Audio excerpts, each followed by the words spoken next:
Welcome to double seven media. నేను మీ అదినరైన నా video చూస్తున్న ప్రతి ఒక్కరూ లైక్ చేసి, షేర్ చేసి, కామెంట్ చేసి, అలాగే ఛానల్ను సబ్స్క్రైబ్ చేసుకోవాలని కోరుకుంటున్నాను. ఇక వీడియోలోకి వెళితే, మన ఆంధ్రప్రదేశ్లో ప్రస్తుతం ప్రతిపక్ష హోదా గురించి ఎక్కువగా రాజకీయ నాయకుల మధ్య చర్చ జరుగుతుంది.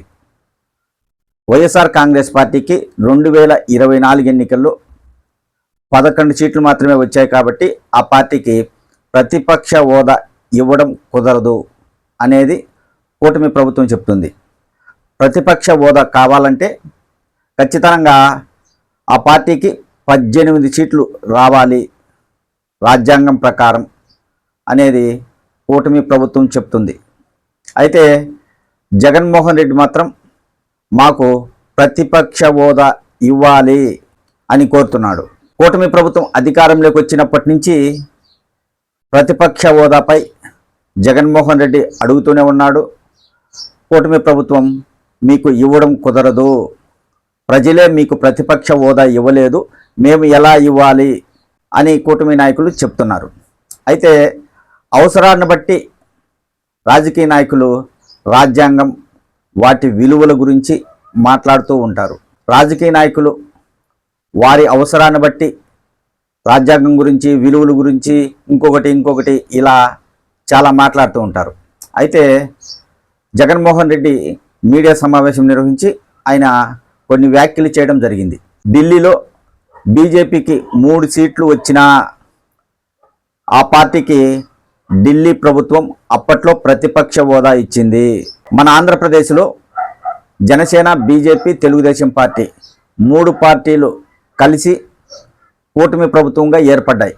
అయితే ప్రస్తుతం రాష్ట్రంలో ప్రతిపక్ష హోదా అనేది లేదు కాబట్టి, పెద్ద పార్టీగా ఉండేది మేమే కాబట్టి, ఇక వేరే పార్టీ లేదు కాబట్టి ఖచ్చితంగా మాకు ప్రతిపక్ష హోదా ఇవ్వాలి, లేదంటే అసెంబ్లీలో ఎవరు మాట్లాడతారు ప్రజల తరపున అని జగన్మోహన్ రెడ్డి గారు మీడియా ద్వారా ప్రశ్నించారు.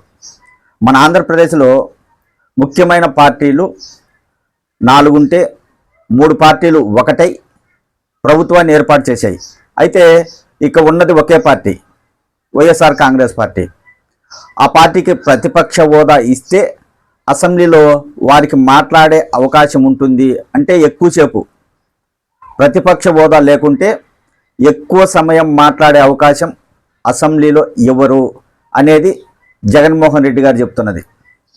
అక్కడికి వచ్చి మాకు టైం ఇవ్వకుండా, మాట్లాడనీయకుండా మైక్ కట్ చేస్తే ప్రజా సమస్యలు అసెంబ్లీలో చర్చించలేము. కాబట్టి మాకు ప్రతిపక్ష హోదా ఇస్తే రాష్ట్రంలో కూటమి ప్రభుత్వం చేస్తున్న తప్పులను ఎత్తు చూపుతూ ప్రజల తరపున మాట్లాడతామని అనేది జగన్మోహన్ రెడ్డి గారి వాదన. ఇక్కడ మనం గమనించాల్సింది ఏంటంటే, మన నాయకులు ఎక్కువగా రాజకీయాల గురించి, రాజ్యాంగం గురించి, విలువల గురించి మాట్లాడుతుంటారు. అయితే ఒక్కసారి మనం వెనక్కి వెళ్ళి చూస్తే 2014లో వైఎస్ఆర్ కాంగ్రెస్ పార్టీకి 67 సీట్లు వచ్చాయి. అప్పుడు తెలుగుదేశం పార్టీ అధికారంలో ఉన్నది. అయితే వైఎస్ఆర్ కాంగ్రెస్ పార్టీ నుంచి 23 మంది ఎమ్మెల్యేలను తెలుగుదేశం పార్టీలో చేర్చుకొని వారిలో 4గురికి మంత్రి పదవులు ఇవ్వడం జరిగింది. మరి ఒక పార్టీలో ఉన్న నాయకులను, ఎమ్మెల్యేలను మరో పార్టీలో చేర్చుకొని వారికి మంత్రి పదవులు ఇవ్వడం అంటే అది విలువలతో కూడిన రాజకీయం అవుతుందా? అది రాజ్యాంగబద్ధమా? మన రాజకీయ నాయకులు విలువల గురించి మాట్లాడతారు కదా, మరి అది ఎలా రాజ్యాంగబద్ధం అవుతుంది? ఒక పార్టీలో ఎమ్మెల్యేలు గెలిచినారంటే ఆ పార్టీ గుర్తుకు ఓటేసింటారు. ఆ ఎమ్మెల్యేలు వేరే పార్టీలోకి వెళితే అది రాజ్యాంగబద్ధం ఎలా అవుతుంది? ఇది ఒకటైతే 2024 ఎన్నికల్లో వైఎస్ఆర్ కాంగ్రెస్ పార్టీ ఓడిపోయింది. ఓడిపోయిన తర్వాత రాజ్యసభకు 3 రాజీనామా చేశారు. బీదా మస్తాన్ రావు, ఆర్ కృష్ణయ్య, మోపిదేవి వెంకటరమణ. ఈ 3లో తెలుగుదేశం పార్టీలో 2 చేరుతున్నారు. అలాగే బీజేపీలో ఆర్ కృష్ణయ్య చేరబోతున్నారు. ఒక పార్టీ తరపున వారికి రాజ్యసభ సీట్లు ఇచ్చినప్పుడు మరో పార్టీలోకి వెళ్ళడానికి వాళ్ళు రాజీనామా చేశారు.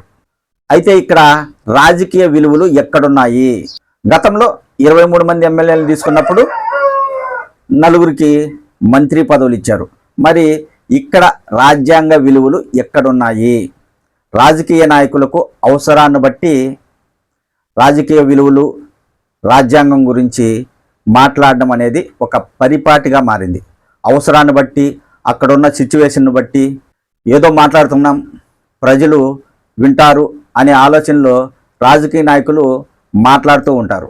ఈ 2024 ఎన్నికల్లో వైఎస్ఆర్ కాంగ్రెస్ పార్టీ ఓడిపోయిన తర్వాత చాలామంది తెలుగుదేశం, జనసేన, బీజేపీలో వైసీపీ నాయకులు చేరారు. అది ఎట్లా రాజ్యాంగబద్ధమవుతుంది? ఎన్నికల సమయంలో వైఎస్ఆర్ కాంగ్రెస్ పార్టీ తరపున పోటీ చేసిన నాయకులు ఆ సమయంలో తెలుగుదేశం పార్టీని, జనసేన పార్టీని, బీజేపీ పార్టీని, ఈ 3 పార్టీలపై విమర్శలు చేశారు. ఎన్నో రకాలుగా ఒకరిపై ఒకరు ఆరోపణలు చేసుకున్నారు.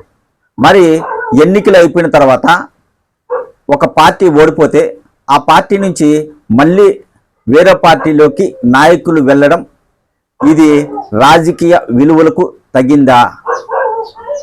ఇవి రాజకీయాలు అంటారా?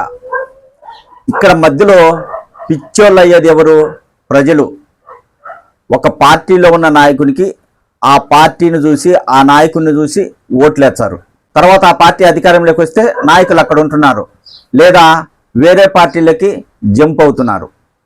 ఇది ఎలా రాజ్యాంగబద్ధమవుతుంది? రాజకీయ విలువలు ఎక్కడ ఉన్నట్టు? ఒక్కసారి రాజకీయ నాయకులు ఆలోచించాలి. మధ్యలో ప్రజలు పిచ్చోళ్ళు అయిపోతున్నారు రాజకీయ నాయకులు నమ్ముకొని. అవసరాన్ని బట్టి నాయకులు మారిపోతున్నారు. అధికారంలో ఉన్నప్పుడు ప్రతిపక్షాలపై విమర్శలు చేస్తారు. మళ్ళీ అదే ప్రతిపక్ష నాయకులను తీసుకొచ్చి మళ్ళీ వారి పార్టీలోనే చేర్చుకుంటారు. ఇలాంటి పరిస్థితుల్లో రాజ్యాంగం, రాజకీయ విలువలు, వీటి గురించి రాజకీయ నాయకులు మాట్లాడడం అనేది హాస్యాస్పదం. రాజకీయ నాయకులు విలువలు పాటిస్తేనే ఒక గౌరవం ఉంటుంది. అలా కాకుండా ఎప్పటికప్పుడు మాట మార్చుకుంటూ పోతే నాయకులకు ఉండే విలువ కూడా ప్రజల్లో పోతుంది. మన ఆంధ్రప్రదేశ్లో అసెంబ్లీ సమావేశాలు జరుగుతున్నాయి. అక్కడ ప్రతిపక్ష పార్టీ లేదు. మరి ప్రభుత్వాన్ని ఎవరు ప్రశ్నించాలి? ఏ పార్టీ అయితే వారికి ఆపోజిట్గా ఉంటుందో ఆ పార్టీ ప్రతిపక్షంగా అసెంబ్లీలో ప్రభుత్వాన్ని ప్రశ్నించాల్సి ఉంటుంది. ఏ పార్టీ అధికారంలో ఉందో ఆ మంత్రులు, ఆ ఎమ్మెల్యేలు వారికి వారే ప్రభుత్వం గురించి గొప్పలు చెప్పుకుంటూ మేము ఆ పథకాలు చేస్తున్నాం, ఈ పథకాలు చేస్తున్నాం, అభివృద్ధి చేస్తున్నాం అని అసెంబ్లీలో మాట్లాడుతున్నారు. మరి ఆ నాయకులు చెప్పేది నిజమా కాదా అనేది తెలియాలంటే ప్రతిపక్ష నాయకులుంటే ప్రశ్నిస్తారు. అలాంటప్పుడు రాజకీయ నాయకులు అబద్ధాలు చెప్తున్నారా, నిజాలు చెప్తున్నారా అనేది ప్రజలకు తెలుస్తుంది. మన ఆంధ్రప్రదేశ్లో 3 పార్టీలు కలిసి ప్రభుత్వాన్ని ఏర్పాటు చేశాయి. ఉన్నది వైఎస్ఆర్ కాంగ్రెస్ పార్టీ. ఆ పార్టీకి సీట్లు 11 రావచ్చు, కానీ 40% ఓటు శాతం వచ్చింది.